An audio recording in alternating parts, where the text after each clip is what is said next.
Hello, I welcome you to this system demonstration for Group 22.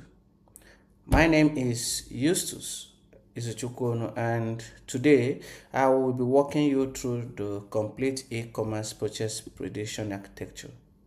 So the goal of this project was to move beyond a static local script and build a kind of true production grade AI system. As you can see, uh, our core predictive engine is powered by a mathematically constrained decision tree classifier. We deliberately choose this algorithm to maintain a strict focus on explainable AI and a full stack MLOps, ensuring that every automated discount or business action can be completely understood or tracked. So, in this project, we utilize data sets from Kaggle, but the data set from Kaggle is too massive. Before we could build the prediction model, we have to handle the raw data. The data set, because it's up to 5 gig, so attempting to download and process a file like this in a local machine could cause out of memory error and it could crash the system. To solve this, we utilize Google Colab as an intermediary cloud environment. So we have to pull the 5 gig, about 5 gig zip file, and then extract the features which we need. Here we extracted the features which we need, and we have to print and test if the data are in line, which we did here. And after downloading, you have to export this particular file as computer says processed CSV extension. So we'll be utilizing this thing to train our model, and this particular file, instead of using the whole data in the data set, we have sieved out the particular file, the data we will be utilizing. This is the second phase of our presentation. As you can remember, in the first phase, we exported this file from Google Colab to utilize it for training our model. So in the first cell, we have to import the libraries and set up the environment. Then in the second cell, where we have to make sure that our data are balanced. Once the data was cleaned, we moved into the core model training phase, and we encountered some challenges. The biggest challenge was a kind of mathematical challenge, which was the extreme class imbalance. In here, we see the classes. The classes, the 0, which is abandonment, and 1, which is purchased, are highly imbalanced. So we have to apply SMOTE. As you can see in the terminal here, 92, okay. In the terminal here, we have about 92 or 93% of session that were abandonment, and only about 7.6% were actual purchases. So if we train the model on this, it will just predict abandonment every time. So we have to apply the SMOTE algorithm strictly to the training set. You can see the results. So we have to apply the SMOTE for the training set here. Then after applying the SMOTE, we can see the results. This is before. We saw that the classes abandonment was very high, purchases low. But after applying SMOTE, we have 50-50 for both abandonment and purchases. So for the predictive engine, we chose a decision tree because the business requires this explainable AI. So we need to know exactly why a discount is being offered. But however, applying the decision tree classifier on this SMOTE can easily overfit. So to prevent this, we utilize a GridSearchCV for a kind of balancing the data. So the GridSearchCV has a kind of 5-fold cross validation, as you can see in the execution log here. In the execution log here, as we can see in this log, the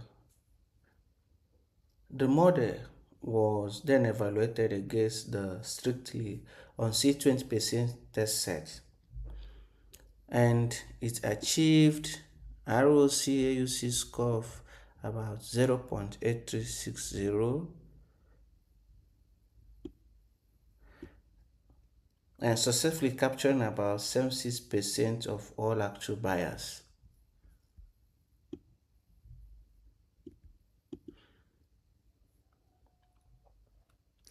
Finally, and this is the most critical MLOP step, we serialize the optimized model and the brand encoder using Joblib, using Joblib. So, and this is exactly what we injected into the FastAPI backend. So the live system doesn't have to retrain from scratch, and it was exported as models. The files in the model folder are these, which we injected into the FastAPI.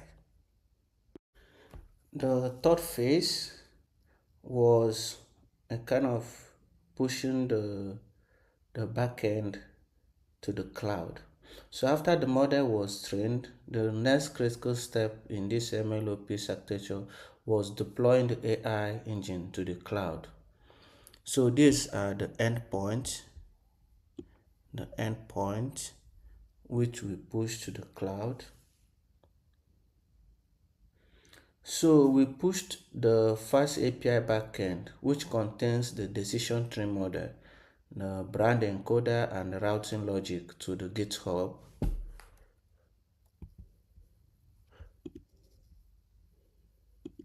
So this is the GitHub.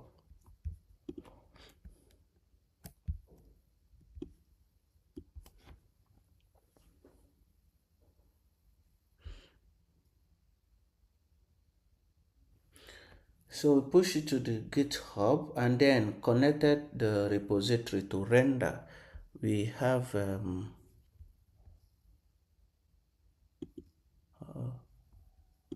to render then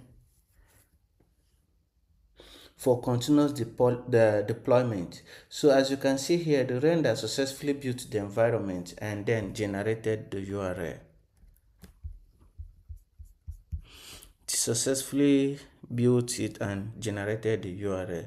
So this is the URL, and if we can test the URL endpoint, this is products. We can see the product here over here. So it means is working. To prove that the backend is active in the cloud, we checked the end products for products.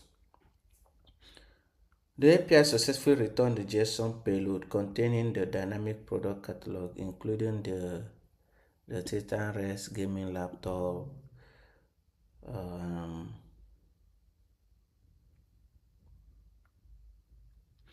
and other things, duration, views, cat, etc. So this shows that our backend is returning a wonderful payload. Having seen that the backend is returning a wonderful payload, so we can now connect it to the front end. So in our front end, we have, this is the API endpoint in the front end, the API endpoint. So here, our server is actually running at localhost this. So if we check it, we see that the localhost. So as the customer, when you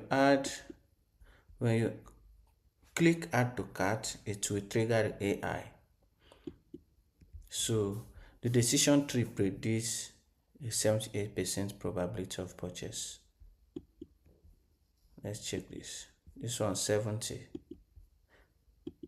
This one 93. So, and it will give you the reason, 2 views, and this price on focus, deployment. So, what we should have done here is to put the discount, but we wanted to see how the explainable AI does the mathematical work.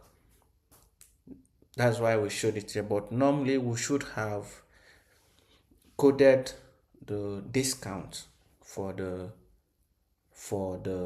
user, which is the customer. So in the admin panel, it also shows us the active session, the AI conversion prediction, and projected revenue. And for data scientists, it shows the data set, what's happening and what he should do. If you could remember, when in our trainings, yes, here, the model, this is exactly what we saw in the Python notebook. This is exactly what we saw, and the same thing is showing the data scientists and advising data scientists on what to do. So this is the end of our presentation. Thank you for watching.